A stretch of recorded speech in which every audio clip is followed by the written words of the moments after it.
Welcome friends. तो भाई market जो है वो अभी भी सेटल नहीं हुई है, किसी गलतफहमी में जल्दी मत चले जाइएगा। और प्रधानमंत्री बनने की जो अभी ऑप्शन आपको बताऊंगा ना, वो तीनों आपके लिए सवाल हैं और समझ में आ जाएगा।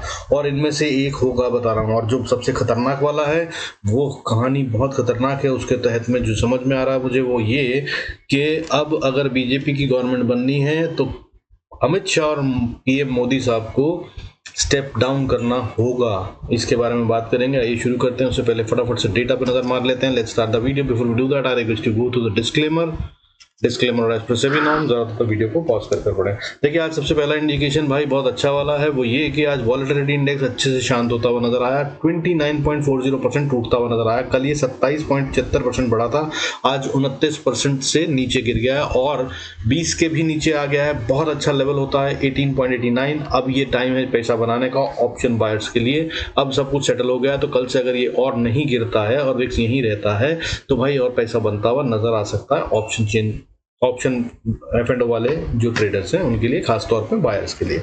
तो उसको नजर में रखिएगा। बाकी भाई जो मार्केट में हुआ है वो भी फटाफट से देख लेते हैं क्विकली, बिना ज्यादा लंबा करते हुए। आज बात करनी है पीएम्स के बारे में, क्या ऑप्शन है और क्या खेल होने वाला है, इस पर नजर रखिएगा। जैसे ही आपको पता चले मैं तीनों के ऑप्शन के हिसाब से मार्केट कहां जाएगी वो भी बताऊंगा।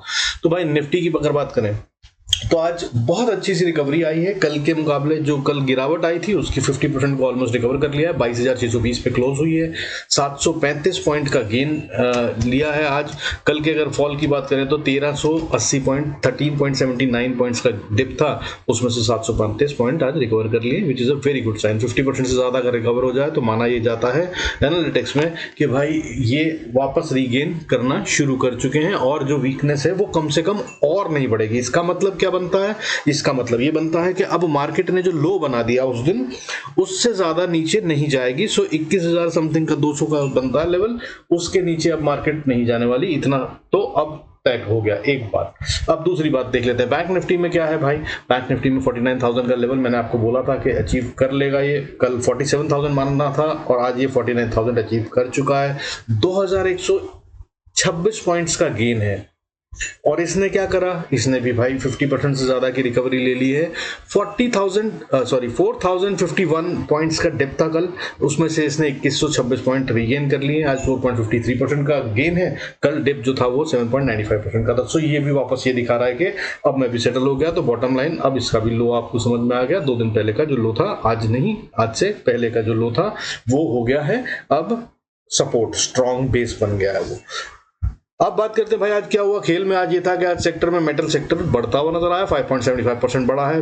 और मिड कैप सिलेक्ट 5.67% बढ़ा है। और तीसरा था मिड कैप 50 जो 5.04% बढ़ा है। ये हैं 3 टॉप गेनिंग सेक्टर। और कल इनमें से 2 मुझे कमजोर होते हुए नजर आ रहे हैं, इनमें हो सकता है खतरा, ध्यान रखिएगा। मिड कैप सिलेक्ट जो है या मिड कैप 50 जो है, टॉप मिड कैप और स्मॉल कैप, इनमें खेल हो सकता है। सो बी वेरी कॉशियस। कुछ भी बाय करें अगर स्मॉल कैप या मिड कैप में करते हैं तो ध्यान रखिएगा, यहाँ पर अब फिर से सेक्टोरल शिफ्ट शुरू होने वाला है। मैं बता दूं आपको क्यों, क्योंकि जो मार्केट और गवर्नमेंट जो बन रही है अब वो बिल्कुल डिफरेंट गवर्नमेंट होगी। उसके फंडामेंटल्स और उसके विजन बिल्कुल डिफरेंट होंगे, चाहे इवन पीएम मोदी ही क्यों ना गवर्नमेंट बनाए। Because now it will not be the straight drive, it will be a different one where in कुछ कर्वेचर्स आ जाएंगे। तो कौन से सेक्टर्स पे, जैसे कि अभी तक जो खुल के बोलते हैं यार, सब लोग जानते हैं कि अदानी वाले कंपनियों में, अदानी पावर, अदानी पोर्ट, अदानी सभी कुछ बढ़ रहा था, ठीक है। तो अब ये तो खतरे में है और इनके बढ़ने के चांसेस हो जाएंगे कम। तो वो वाला खेल हो गया कम। तो और इनको अभी जून से शामिल भी कर दिया है अदानी को तो टॉप 50 में, निफ्टी 50 में। तो भाई इसका इम्पैक्ट तो रहेगा अब, ठीक है। अगर ये डिप आएगा तो, और इसको निकालना भी है अगर अदानी वाली कंपनी को टॉप 50 में से, तो उसके लिए तो भाई अगले क्वार्टर में निकलेगी, तो भाई ये डेंट होगा, ठीक है। तो अब इस तरह से उस पर नजर रखिएगा। और मिड कैप स्मॉल कैप मैं सिर्फ इतना बता रहा हूँ कि B very cautious while you buying. कौन से शेयर को बाय करते हैं, अगर वो अनलेस अनटिल बहुत अच्छा है मत कीजिएगा, फंस जाएंगे। थोड़ा और रुकिए, अभी टाइम नहीं आया है बाय का, फिर बता रहा हूँ। हालांकि मार्केट में आज बहुत अच्छी रिकवरी दिखाई है। अब बाकी की बात कर लेते हैं। इसके अलावा अगर बात करें, देखिए स्मॉल कैप 54.87%, ऑटो सेक्टर में भी अच्छी बढ़त थी आज 4.70% की। इसके अलावा बैंक ने आज बहुत अच्छा खेल दिखाया है 4.53%। इसमें क्या गेम है उसको बता देता हूं। इसमें जरा आप सावधान रहिएगा, पीएसयू बैंक्स को खरीदने से पहले B very cautious. PSU banks में जो बढ़त आ रही थी वो इस वजह से आ रही थी क्योंकि मिस्टर मोदी गवर्नमेंट ने ये कह रखा था कि भाई हम इन सबको प्राइवेटाइज करेंगे, इसके तहत में बहुत सारा खेल होगा और ये कहीं कहीं किसी कॉर्पोरेट्स के पास जाएंगे and all that stuff, and उसके अंदर में बहुत सारे लोगों को दिख रहा था कि बहुत सारा फायदा हो सकता है and all that stuff. However अब खास तौर पे जो इंडिया एयरलाइंस का जो अपोजिशन का, अगर वो अपोजिशन में भी रहते हैं, ठीक है, लेट्स नॉट थिंक कि वो गवर्नमेंट बना रहे हैं, तो भी वो बहुत हो गए खतरनाक। क्यों? क्योंकि भाई अब वो क्वेश्चन पूछ सकते हैं, दे हैव मेजॉरिटी, और किसी भी चीज को करने के लिए पहले सदन में पास करवाना पड़ता है, जिसके लिए मेजॉरिटी चाहिए होती है, जिसके लिए पोलिंग होती है। तो अब क्या होगा कि उस पोलिंग में ये जीत नहीं पाएंगे उस तरह से जिस तरह से पहले ये मोनोपोली कर लेते थे। तो अब बहुत सारी चीजें हैं जो रोकनी पड़ेंगी इनको। सो पीएसयू बैंक्स का प्राइवेटाइजेशन जिसकी वजह से इनकी प्राइसिंग बढ़ रही थी, वो अब हो जाएगा थोड़ा ठंडा। सो यहाँ भी ध्यान रखिएगा। इसके अलावा नेक्स्ट टॉप गेनिंग सेक्टर था एफएमसीजी 4.34%। ये अच्छा सेक्टर है, इसके अंदर में तो हमेशा बाइंग की जा सकती है।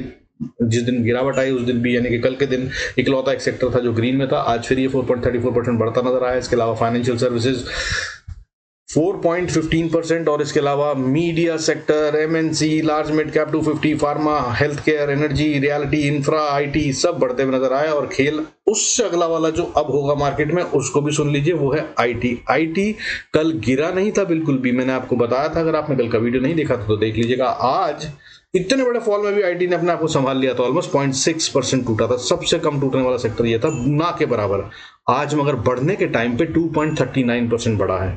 सो भाई मैंने कल भी कहा था इसमें ताकत आ सकती है, डॉलर के बढ़ने का असर हो सकता है। सो यहाँ पर दिख रहा है, ठीक है। और मैंने जो कुछ कल के वीडियो में कहा था उसको वहीं यूज कर लीजिएगा, बजाय इस वीडियो को लंबा करने के। Let's move on. इसके अलावा आज रिलायंस ने एक अच्छी बढ़त दिखाई, 46 रुपीज से ज्यादा 47 रुपीज बढ़ता हुआ नजर आया, 1.68% का गेन है, दैट इज गुड वन।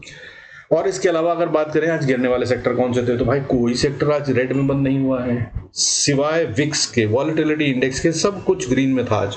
साथ में अगर बोलूं रेड में कौन है, तो वो सिल्वर और क्रूड है, थोड़ा थोड़ा सा गिरे हुए हैं, बहुत ज्यादा नहीं। सिल्वर में ना के बराबर गिरावट है और क्रूड में भी ना के बराबर है, 17 रुपए क्रूड में और करीब 78 रुपए 78 रुपीज सिल्वर में। अब इसके अलावा अगर बात करें, अब बड़ा वाला इंडिकेटर जो दूसरा वाला है, वो भी अभी भी माल चिपकाया जा रहा है। मैं फिर बता रहा हूँ, बार बार बताता हूँ, so be very cautious while buying. मैं फिर बोल रहा हूँ, हालांकि आज की बढ़त बहुत स्ट्रांग है, फिर से बता रहा हूँ क्यों कह रहा हूँ।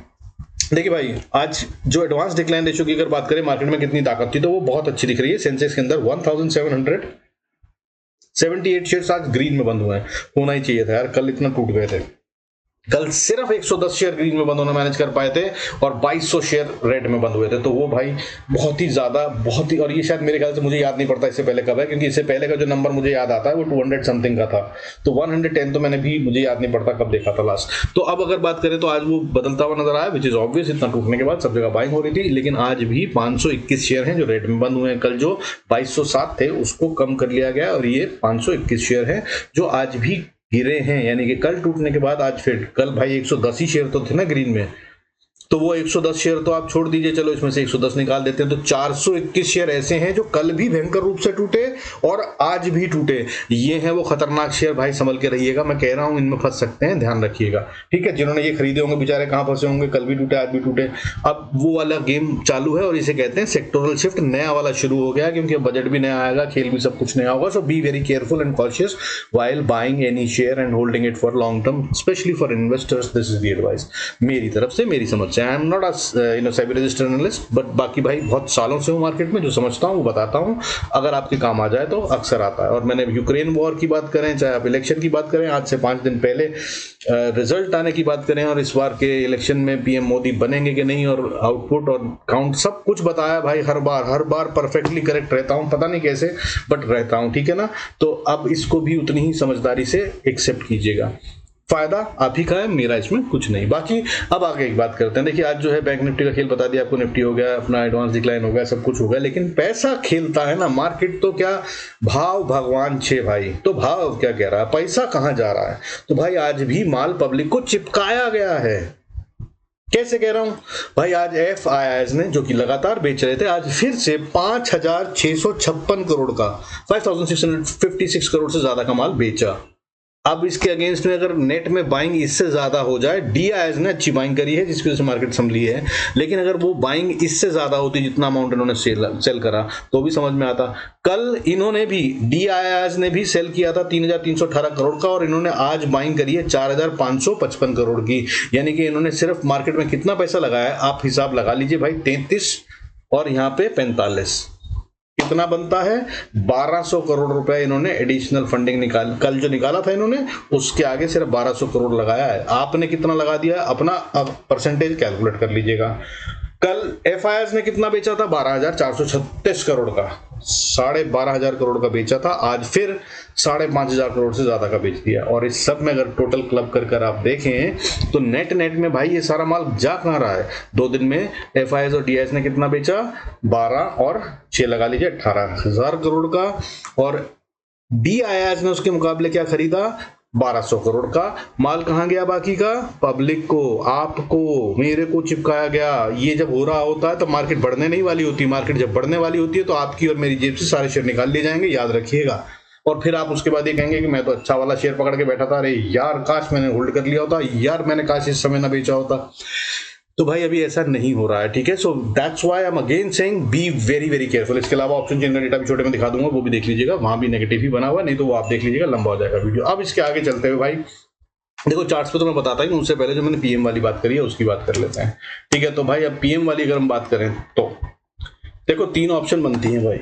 पहली ऑप्शन सीधे सीधे mister Modi and Shah capable enough, सीधा सीधा अपना इंतजाम कर लेते हैं, 270 सीट 72 सीट के ऊपर आ जाते हैं, ढूंढ लेते हैं, बन जाएगी गवर्नमेंट। लेकिन वो हो नहीं पा रहा है। क्यों नहीं हो पा रहा है? बिकॉज चंद्रबाबू नायडू के साथ बहुत सारी बदतमीजियां इन्होंने कर ली थी पहले, और इनके साथ बहुत कुछ हुआ। हालांकि राजनीति में सब मायने नहीं रखता है, पलट के आ सकते हैं, तो वहां से वो नहीं आएंगे सपोर्ट में। और नीतीश कुमार के साथ भी बहुत कुछ अच्छा नहीं हुआ था, वो भी मजबूरी में ही जुड़े हुए थे। और अब ये दोनों चाहें तो बाहर निकल जाए एनडीए से तो कहानी हो जाएगी खत्म। लेकिन अगर ये बाहर निकलते हैं तो होगा क्या ये कांग्रेस और इंडिया के साथ चले जाएंगे? देखो नीतीश कुमार तो शायद जा भी सकते हैं, इनकी तो पुरानी स्टोरी थी, पहले जुड़ भी गए थे, फिर बाहर वापस आ गए, फिर बीजेपी ने जोड़ लिया, फिर हो गया, and all that stuff that can happen. But भाई वो अगर होता भी है तो उससे कौन प्राइम मिनिस्टर बनेगा? वहां पे इंडिया में कौन है? शायद उस पर लड़ाई हो जाए, खड़गे साहब को बनाने में दिक्कत हो। हालांकि कांग्रेस सबसे बड़ी पार्टी है, राहुल गांधी का, खड़गे, प्रियंका जो भी बनना चाहे वहां पे लफड़ा हो सकता है, और बहुत सारी पार्टियों को दिक्कत हो सकती है। बट खैर इसको छोड़िए, इसमें हम जाते नहीं, हमको कॉम्प्लिकेट नहीं करना है यार, हम कोई न्यूज चैनल थोड़ी है। सिंपल ऑप्शन भाई, पहली ऑप्शन ये है कि ये पहली तो बात क्लियर है कि mister Naidu and Nitish Kumar decide करेंगे कौन पीएम बनेगा। तो भाई ये किस तरफ बैठेंगे इनको तैयार है। अब मैं कह रहा हूं कुछ नहीं करते, सिर्फ ये दोनों बीजेपी को ही सपोर्ट करते हैं, उसमें क्या ये कंडीशन रखेंगे वो सुन लीजिएगा आखिरी में, वो सबसे इंपॉर्टेंट है। बट पहली कंडीशन भाई ये है कि एक नया मोर्चा खड़ा कर दिया जाए, third party, third front, not India, not NDA, but another front. बहुत सारे बाहर के भी है ना भाई, वही कहें कि हमारे साथ आ जाओ, और कांग्रेस उनको कह दे हाँ, क्योंकि उसको लिए कांग्रेस को क्या करना है, मोदी को बाहर करना है। तो भाई वो क्या करेंगे कि हाँ भाई हम, तुम कोई भी बन जाओ प्राइम मिनिस्टर, कोई भी फ्रंट बना लो, पूरा इंडिया अलायंस हम तुम्हारे पीछे खड़ा कर देंगे, या पूरी कांग्रेस खड़ी कर देंगे और हम सपोर्ट करेंगे, बना लो, गवर्नमेंट हो सकता है ये पहली ऑप्शन।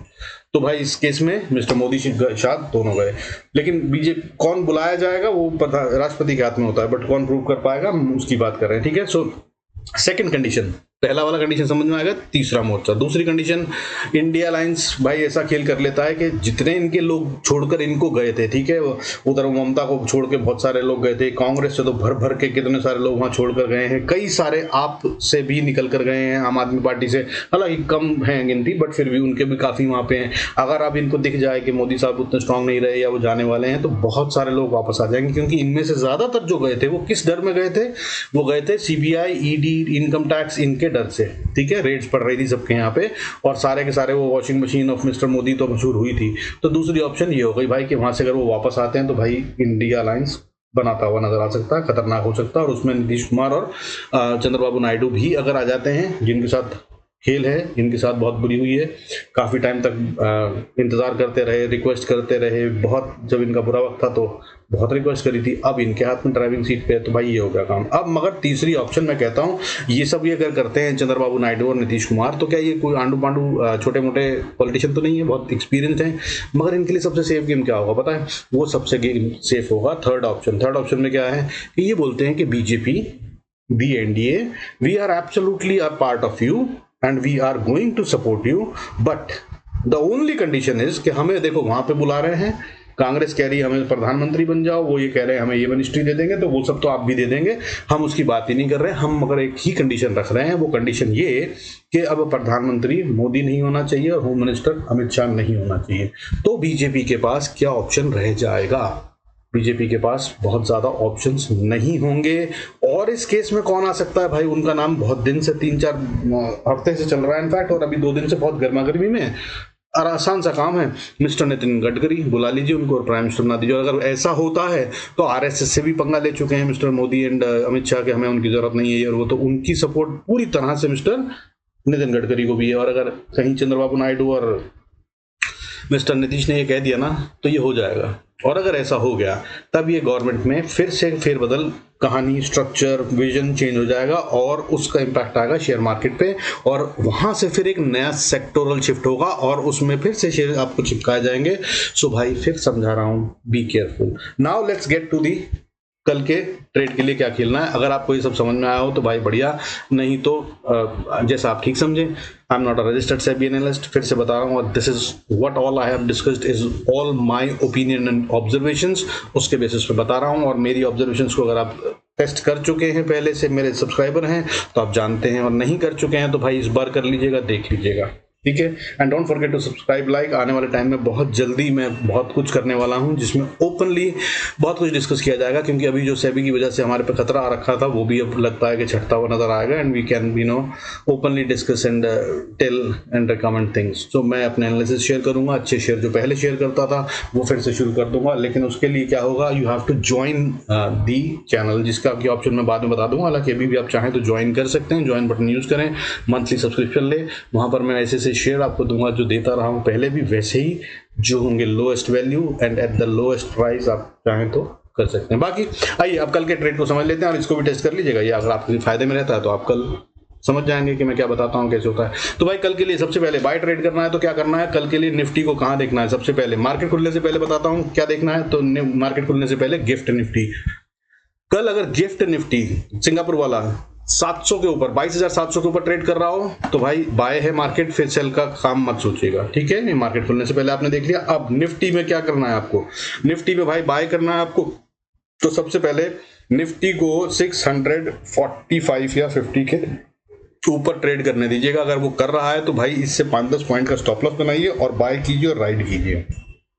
अगला लेवल क्या आएगा, अगला लेवल है 22,778 या 80, और इसको पार करा तो फिर 22,900 से 930 का एरिया, और अगर इसको पार करा तो छोटी सी रेजिस्टेंस 23,070 तक आएगी। ये साइकोलॉजिकल लेवल भी है, क्योंकि 23,000 को पार करके मार्केट शायद थोड़ा रुक सकती है, तो वो ये लेवल होगा। और अगर इसके भी पार चला जाए तो भाई मेरे हिसाब से अब 23,130-40 तो आ रहा है, अगर मार्केट कल सीधा नीचे की तरफ नहीं चलती है तो भाई ये हो गया लेवल यहां तक का, ठीक है। और 23,140-50 के ऊपर फिर अलग कहानी शुरू होगी, जरूरत हो तो टेलीग्राम पे बताऊंगा। हालांकि इससे ज्यादा कल होना नहीं चाहिए, और मार्केट अब छोटे मूव्स पे आ जाएगी, बड़े बड़े मूव के 3 दिन हो गए पूरे। इसके बाद अगला जो बड़ा मूव आएगा वो आएगा बजट के टाइम पे, क्योंकि अभी तक इंटरिम बजट था और अब जो है वो फुल बजट आएगा, उसको जरूर नजर में रखिएगा। तब तक के लिए मार्केट थोड़ी कूल्ड ऑफ रहेगी। अब अगर बात करें भाई के नीचे की तरफ, अगर ये सेल है तो सेल के लिए भाई ये है कि कल मार्केट किसी भी तरह से निफ्टी अगर 530 के नीचे है ट्रेड करता हुआ तो बाय से बिल्कुल बचिएगा। हालांकि उसके नीचे जो सपोर्ट्स हैं वो काम करेंगी, कहीं से भी पलट सकते हैं, वो लेवल्स क्या होंगे वो बता रहा हूं, उनको नोट कर लीजिएगा। लेकिन फिर बता रहा हूं अगर 530 के नीचे अगर ट्रेड करता मिले निफ्टी, स्पॉट की बात कर रहा हूं, तो खतरनाक होगा बाय करना किसी भी जगह पे। और बैंक निफ्टी में ज्यादा खेल होगा, मुझे ऐसा लग रहा है कल खतरनाक गेम हो सकता है, उसकी बात हम करेंगे भी। बट लेकिन बॉटम लाइन में बात कर लेते हैं, 22,530 लेवल बता रहा हूँ, इसके नीचे अगर है तो भाई बाय से बचने की कोशिश करना। और अगर नीचे चलते हैं तो एक बहुत अच्छा लेवल है जहां पे बहुत बार टेस्ट हो चुका है, इस बार टूट सकता है, लेकिन ये वो जगह है जहां पर की बायर्स बैठे हैं, दैट इज 22,450 से 470 का एरिया। और अगर इसको थोड़ा तो फिर अगला लेवल जहां पे बाउंस बैक आ सकता है वो है 22,300 से 280 का एरिया, ये भी बहुत स्ट्रॉन्ग सपोर्ट है। और ये फिर वो फाइनल लेवल है, अगर यहां से वापस बाउंस बैक आ जाता है तो फिर सब कुछ फिर अच्छा हो जाएगा, यानी कि फिर से ये ट्रैपिंग करके वापस चल पड़े और मार्केट में दम है, और जो लॉन्ग टर्म ट्रेंड अभी भी बुल रन है वो कंटिन्यू हो जाएगा। लेकिन अगर इस लेवल को तोड़ के नीचे चलती है मार्केट तो भाई काम थोड़ा ज्यादा खतरनाक हो गया है। हालांकि इसके नीचे भी बहुत इंपॉर्टेंट बहुत सारे लेवल्स हैं, बट यहां पर आने का मतलब यह है कि bears are taking control back और बुल्स आर गेटिंग वीकर, ठीक है। और जिस तरह से माल निकाल रहे हैं, एफआईएस और डीएस का डेटा भी आपको दिखाया, तो भाई जिस तरह से अगर ऐसा हो रहा है तो माल पब्लिक को फिर चिपकाया जाएगा। इसके नीचे जाने का मतलब ये है कि और भी ज्यादा, वो क्या लेवल होंगे इसके नीचे, 22,140 और उसके बाद 22,065 और उसके बाद फिर नीचे अगर आ गए 22,050 के नीचे खासतौर पे, तो फिर ये खतरनाक है। फिर ये 22,000 बचाने से मना कर देगी इस बार मार्केट, ये कहानी ऐसी दिखा रही है। और 21,840 अगला लेवल है, और अगर इसको तोड़ा तो फिर 21,780 और उसके बाद फिर final level full bull trend change हो जाएगा अगर अब 21,650 के नीचे गए हम तो। हालांकि मैंने आपको जो शुरू में बताया कि the low of the previous day, जो बड़ा वाला फॉल था, उसका लो नीचे है 21,280 के पास। यहां तक भी मार्केट एक बार को झटका मार सकती है, लेकिन क्लोजिंग बेसिस पे मार्केट को 21,650 640 को नहीं तोड़ना चाहिए, ठीक है। ये हो गया भाई ओवरऑल मार्केट का सिनेरियो। निफ्टी आपको बता दिया। बैंक निफ्टी को समझ लीजिए, आज इसकी एक्सपायरी थी, ये खेल उसके तहत में था तो अलग बात है, अदरवाइज बड़ा हो सकता है ये, या तो ऊपर बहुत अच्छे से या फिर ये अब टूट सकता है। तो अब ऊपर जाने के लिए क्या होगा, अगर इसको बाय करना तो 49,140 ये लेवल अगर ये पार कर ले तो ये स्ट्रॉन्ग बाय है। हालांकि अगर आप यहाँ से बाय करें तो ये 140 ही सबसे पहली रेजिस्टेंस है, और अगर इसको पार कर लिया तो फिर 340, और अगर इसको पार कर लिया तो बहुत स्टिफ एंड स्ट्रॉन्ग रेजिस्टेंस बनती है, दैट इज 49,670 के पास। यहां से पार जाना थोड़ा मुश्किल है अभी, और अगर ये यहाँ पे आ जाए तो बेहतर ये होगा कि अपने ऑप्शंस के ट्रेड्स को क्लोज कर लीजिए और प्रॉफिट बुक कर लीजिए। क्योंकि अगर इसको यहां से देखिए, तीन ऑप्शन होती है मार्केट, या तो ऊपर जाएगी या साइडवेज जाएगी या पलट जाएगी। तो पलटती है तो वैसे ही लॉस है, तुम नुकसान हो सकता है। दूसरा साइडवेज जाएगी, यहाँ पे इसको कंसोलिडेशन की जरूरत होगी अगर इसको ऊपर जाना है मेरी समझ से, तो फिर इसको यहाँ पे रुकना पड़ेगा। और अगर यहाँ रुकी तो फिर ऑप्शंस के प्रीमियम लूज होंगे क्योंकि थीटा उड़ेगा। और अगर सुपर कैंडल से पार हो जाए तो बहुत बढ़िया, फिर तो आपको मौका ही नहीं मिलेगा कि इससे बाहर निकल सकें, और ये और ऊपर जा रही है। फिर अगला लेवल जो है वो 49,980 के आसपास आता है, और अगर इसको भी पार कर गया तो फिर 50,800 का लेवल भी ओपन होगा। राइड करने की कोशिश कीजिएगा, लेकिन अगर सेल की कहानी शुरू हो गई, जो कि आखिरी टाइम पे दिखी है मार्केट में आखिरी घंटे में, तो भाई ये कहानी गड़बड़ है। तो कहानी क्या गड़बड़ है, 48,840 पे आप हैं, यहाँ से नीचे जाते हैं तो बायर्स बैठे हैं यहाँ पे, जो कि बार बार फिर बता रहा हूँ टेस्ट हो चुके हैं। ये इस बार बचा पाएंगे कि नहीं, बहुत कम चांसेस हैं, लेकिन लेवल है 48,670 से 580 का। इसको तोड़ा तो फिर भाई 48,320 और उसके बाद फिर 48,146, और अगर इसको तोड़ दिया तो फिर hope as a last hope 47,820 से लेकर 730, ये है लाइक फाइनल एरिया भाई। इसके नीचे आई तो फिर ये बात समझ लीजिए कि बैंक निफ्टी अपने प्रीवियस वाले लो को भी तोड़ने वाला है, जो भी इसने परसों बड़े वाला फॉल दिखाया था उसके भी नीचे जाने वाला है, यानी कि game will be open for 46,000 के भी नीचे की। लेकिन नेक्स्ट लेवल जो है वो 47,540 होगा, और उसमें टाइम लगेगा, कब आएगा, तो उससे पहले 47,140 और उसके बाद फिर बहुत इंपॉर्टेंट लेवल 46,706। अगर किसी भी कारण से मार्केट नीचे आती है और कोई है जो बचाना चाहता है, या तब तक सब चीजें सेटल हो जाती है, मान लीजिए इसमें 2 दिन लगते हैं, तो भाई 46,700 यहां से बाउंस करने के बहुत हाई प्रोबेबिलिटी। अदरवाइज 46,000 उड़ने वाला है, मान लीजिएगा मेरी समझ से। अभी बाकी कुछ चेंज होगा तो अगले दिन वीडियो में बता दूंगा।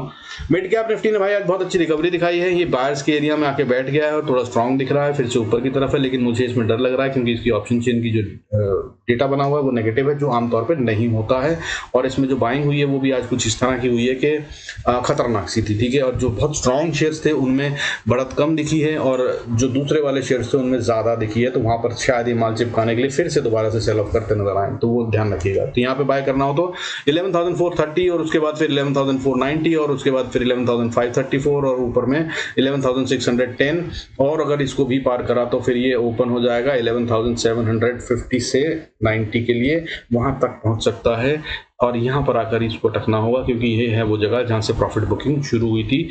तीसरी बार होगी जब ये यहाँ पहुंचेगा, और अगर तीसरी बार में इसको ब्रेक करना चाहता है तो 2 कंडीशन से होता है। पहला, या तो सीधा गैप अप से होता है या फिर सुपर कैंडल से, यही 2 होते हैं जो रियल वाले होते हैं। जो तीसरा होता है इसके अलावा, मान लीजिए वो यहाँ आता है, थोड़ा थोड़ा धीरे धीरे करके ऊपर जाता है, फिर थोड़ा तो वो टूटता है, वापस आता है, रीटेस्ट करता है लेवल को और फिर पार होता है, ऐसे नहीं होता। सो सावधानी से यहाँ पर आकर ट्रेड कीजिएगा। हाँ, और इसके नीचे की बात कर लेते हैं।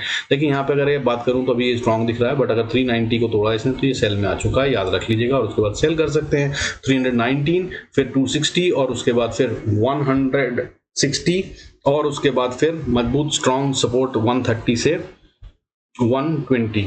ये एरिया है जो नहीं टूटना चाहिए, और अगर ये टूटा तो भाई फिर कहानी हो गई गड़बड़, फिर से एक बड़ा वाला लेवल का डिप आता हुआ नजर आएगा और ये 11,000 को टेस्ट करने पहुंच जाएगा, और 11,000 अगर नहीं बचा तो गेम ये खतरनाक हो जाएगी, और इससे ज़्यादा का गेम कल नहीं दिख रहा है मुझे।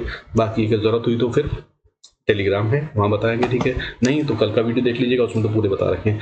फिर निफ्टी की बात कर रहे हैं, देखिए फिर निफ्टी की अगर हम बात करें, और ये सारे लेवल स्पॉट के हैं, फ्यूचर से कंफ्यूज मत होइएगा। फिर निफ्टी जो है तो थोड़ा कमजोर दिख रहा है क्योंकि ये फेल हुआ है बिल्कुल डॉट पॉइंट से, जो मैंने कल लेवल बताया था 21,750, इसको इससे पार करना चाहिए, और अगर इसको पार करता है तो ये स्ट्रांग होगा। लेकिन जहां पे ये क्लोज हुआ है ये वो जगह है कि अगर ये गैप अप हो गया तो ये फिर से बाय में आ जाएगा, यानी कि अगर ये गैप अप होता है तो भाई इसका यही पॉइंट दैट इज 21,600 बना लीजिएगा स्टॉप लॉस, या 650, और उसके बाद 10-20 पॉइंट का जहां भी खुलेगा, ठीक है, 600 के नीचे अगर खुल गया तो गड़बड़ है कहानी, लेकिन अगर ऊपर खुलता है तो फिर इसको आप बाय करके चल सकते हैं। और बाय करके अगर आप चलते हैं तो पहली रेजिस्टेंस 657 पे है, और उसके बाद फिर 720-30 पे है, और उसके बाद फिर 770 पे है, और उसके बाद फिर 832 पे है, और अगर इसको पार करा तो मजबूत, हालांकि चांसेस जो है रिवर्सल के वो 21,760 पे ही शुरू हो जाएंगे, लेकिन अगर पार करके आ गया है तो फिर 21,825 और फिर 22,130 ये ओपन हो जाएंगे लेवल्स, और बड़ा वाला मूव आएगा। लेकिन अगर नहीं तो यहाँ से फॉल दिखेगा, तो नीचे क्या लेवल है, सबसे पहली सपोर्ट 21,587,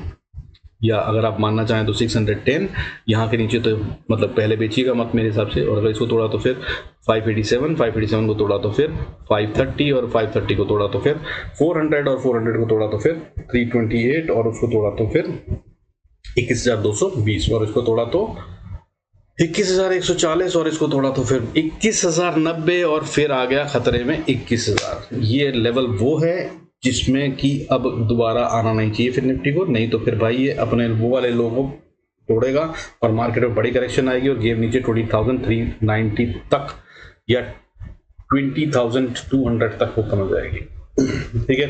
विद दिस भाई आई कंक्लूड दिस वीडियो, लंबा हो गया है, उम्मीद करता हूँ आप लोगों को फायदा हुआ हो। कमेंट्स में जरूर बताइएगा, अगर आप इस तरह के मेरे कमेंट्स जानना चाहते हैं हर बार मार्केट के बारे में क्या होने वाला है, इस तरह से इनसाइट दे सकूं, तो I am absolutely more than happy. But यही सब चीज़ें हैं जो मेरी असल में मार्केट में मेरे को एक्यूरेसी दिलवाती हैं, और जिसकी वजह से मैं जो प्रेडिक्शन करता हूँ हमेशा राइट होती है, क्योंकि मैं ऐसे इवैल्यूएट करता हूँ। अगर आप चाहते हैं तो मैं शेयर करने के लिए तैयार हूँ, तो कमेंट्स में मेंशन करना मत भूलिएगा, सब्सक्राइब करना मत भूलिएगा। With this I conclude this video, thank you so much for staying connected, God bless us all, see you next video.